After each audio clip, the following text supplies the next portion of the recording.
artificial intelligence in both form and function. Now, the central inquiry, the main question is, what if diasporic storytelling is not just a reflection of identity, but a kind of adaptive intelligence that is a system that performs, that negotiates and constructs belonging across time, space, and fragmentation? We all know that, when we talk about the global South, we share similar experiences in terms of colonial experience, in terms of the divisions that cuts across tribes and ethnicity and the rest of it. So I'm assuming that we all have this, base knowledge of what I'm talking about. So then I'm emphasizing that unity within African diasporic community is not a fixed or natural state, but I think it's a simulated and iterative outcome of narrative practices that functions like cultural AI. So why does this matter? I think my framing allows me to see diasporic narrative as a static text or as a representation, as dynamic, intelligent performances of civic culture. So you'll see, someone that is a Nigerian and finds himself or herself in the UK, and 2 months down the line, they're already speaking like they were born in London. So these are the kind of things that I'm saying, that, look, artificial intelligence is not just technology. Yes, we say AI, artificial intelligence, and then we relate it to technology. And technology, as it is tied to the Western form of civilization. And I argue that civilization is parallel. So we have the Western civilization really reigning supreme now because they have the power to what is written. They have the power to the finance, in the finance space. So they dictate the pace. And so when we talk about AI is not just in relation to technology. It's also, it's been with us since we've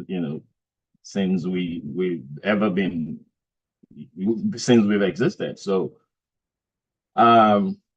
just to not to digress, I'm just picking on this point to lay emphasis on what I'm thinking about and where my mind is and what my findings are. So my conceptual anchors would be that narrative is a mediator.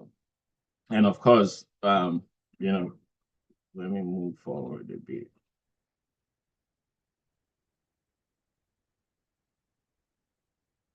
Yeah.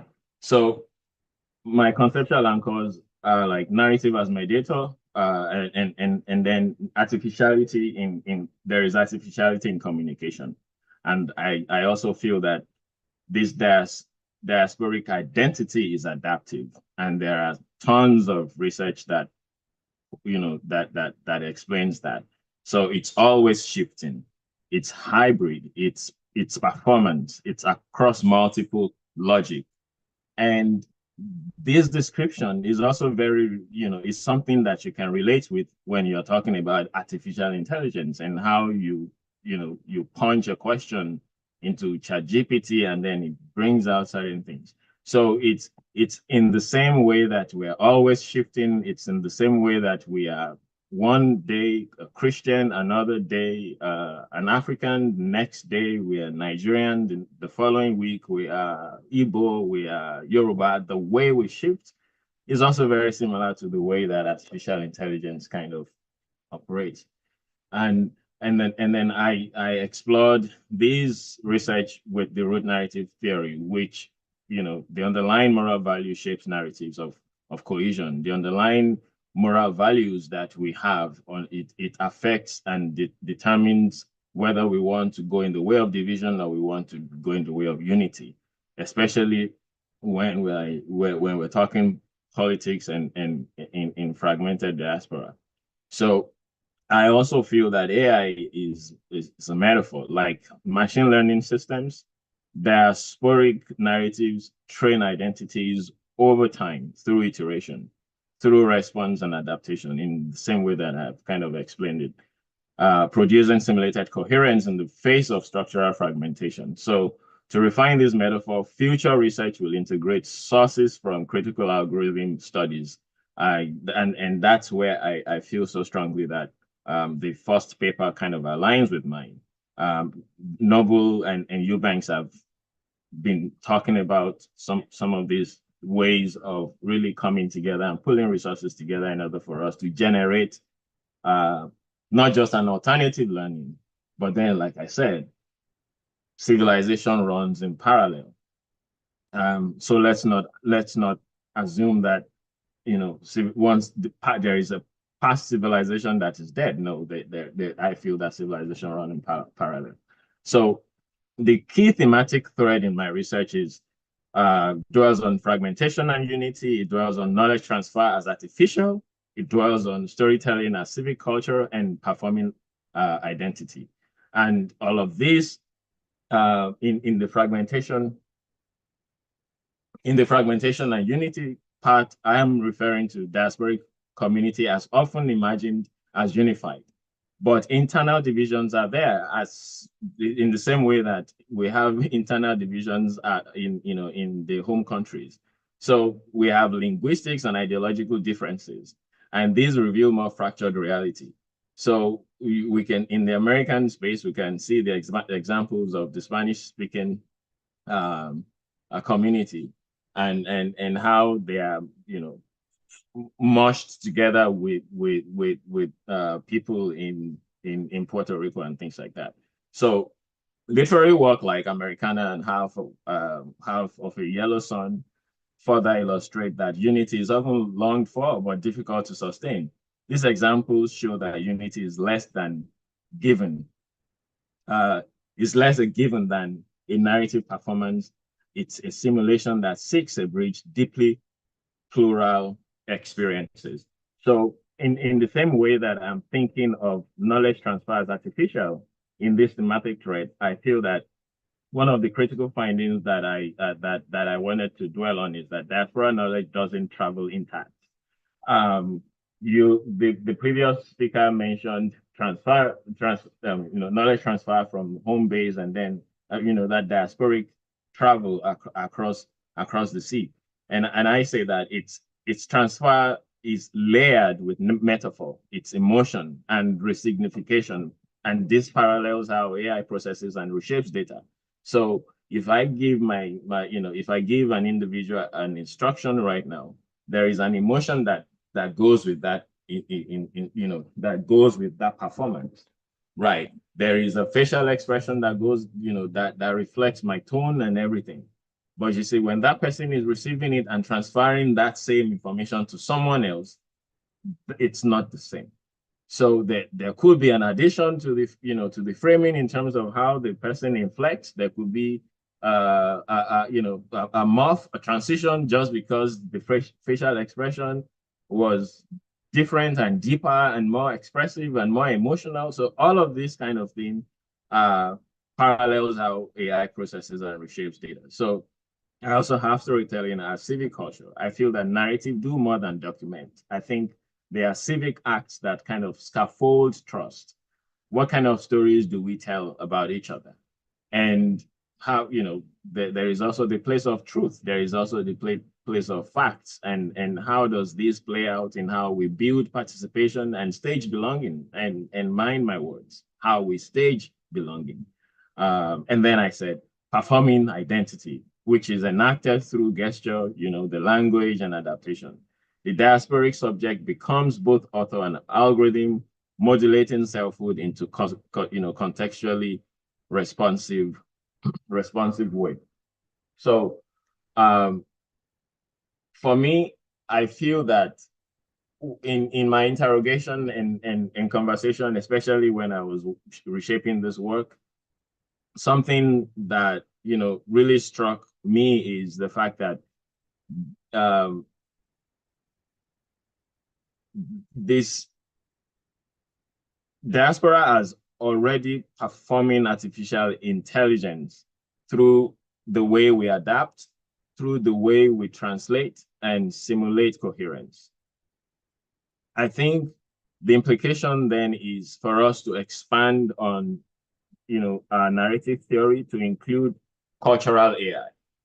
I think that that same implication aligns closely with the last paper. One, we need to expand a framework that embed our own cultural AI.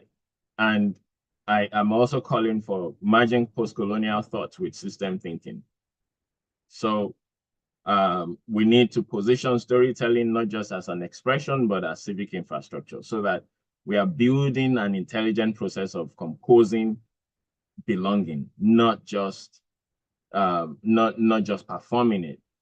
And for policy advocacy, I think that frameworks should support, or framework that support iterative community-driven storytelling. The fear for me is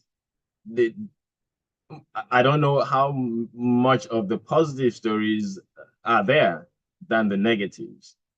But I think we need to move beyond, these monolithic cultural assumptions and towards inclusive civic building, so that we're not just looking at Nigerians, we're probably looking at Africans. We're not looking at a particular community, we're looking at it as nationhood. And then that hopefully starts to set us in the right direction. So that that's my research. Um, Thank you very much, Dr. Dasylva, for this very insightful presentation. I mean, I would say this is a really big eye opener for me also. And yeah, I just have a question. You mentioned something that actually caught my attention. You said AI has always been with us. I just want to know what do you really mean by that? Like, how do you see it to say that? To say that statement? Thank you. So I said that AI has always been with us. The reason is we need to decolonize our mind from this Western, and not just Western. I think we need to decolonize our mind from the colonial knowledge that we were prescribed. Mm. And I said this to emphasize some of the fundamental errors that is being made, for instance, in the Nigerian education system, where you rely heavily on the colonial transfer of knowledge and, consequentially ignored your own knowledge.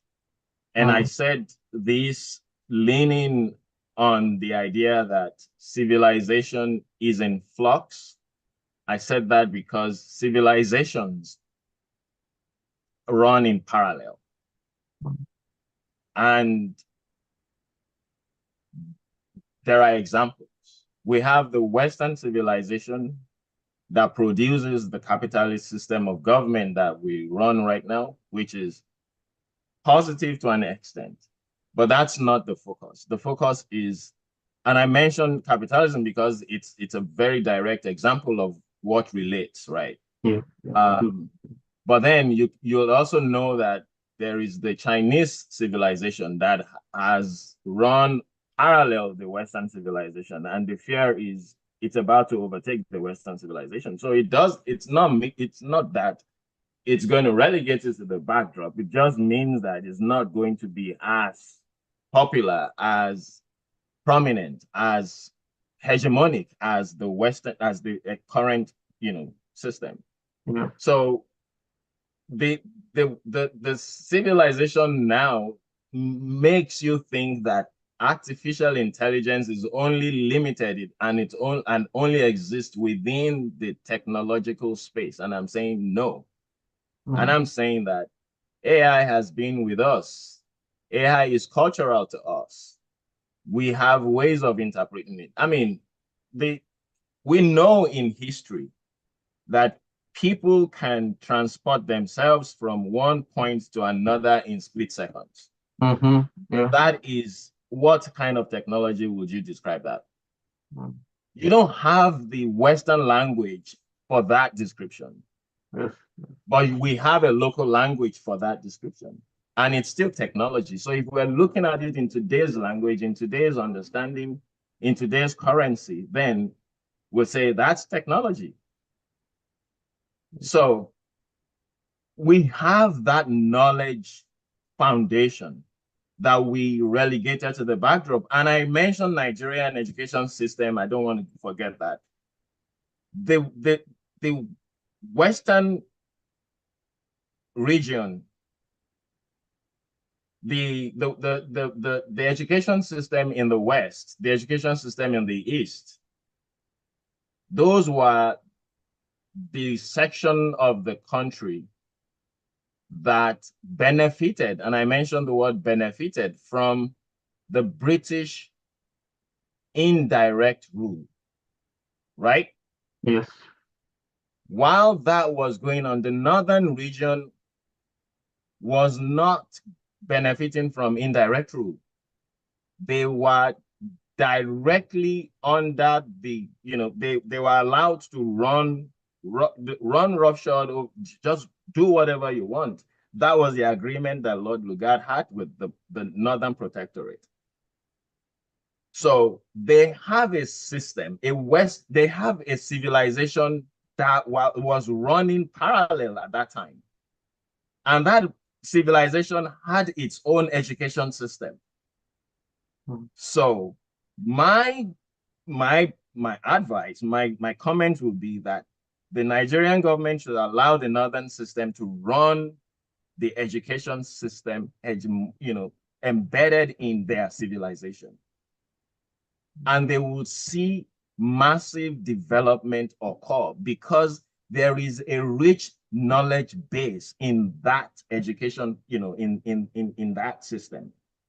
We cannot just say that because we have been colonized, because we're still using wigs, in the legal rooms, we have to ignore specific aspects of our tradition, of our heritage, that would help us to be grounded in who we are, because the lack of that is destabilizing. Yes. Yeah, I do understand what you mean right now. Not relying too much on the colonial, civilization, but instead, encouraging what we have in Africa and then pushing that to the foreground. Thank you very much for your answer. Dr. Olali, you raised your hand. You have something to say, sir. Yes, sir. Yes, sir. Again, thank you very much, Dr. Da Silva.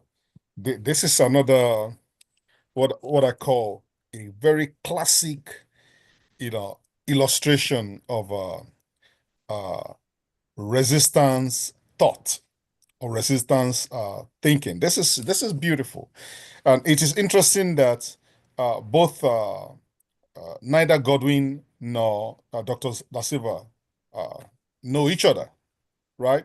I mean, they just met on this presentation platform, and it looks like we pre-planned their papers to, thematically fit. You know, it Good. was an accident, by the way, that both of them missed yesterday and they're meeting today. I guess the reason was so that they can have enough time. Maybe, this is so beautiful. I want to say a few comments. Number one, in terms of civilization running parallel, just comment and also correction slash observation. The Chinese civilization predated Western civilization by thousands of years. Mm. Western civilization is a baby, just to be clear.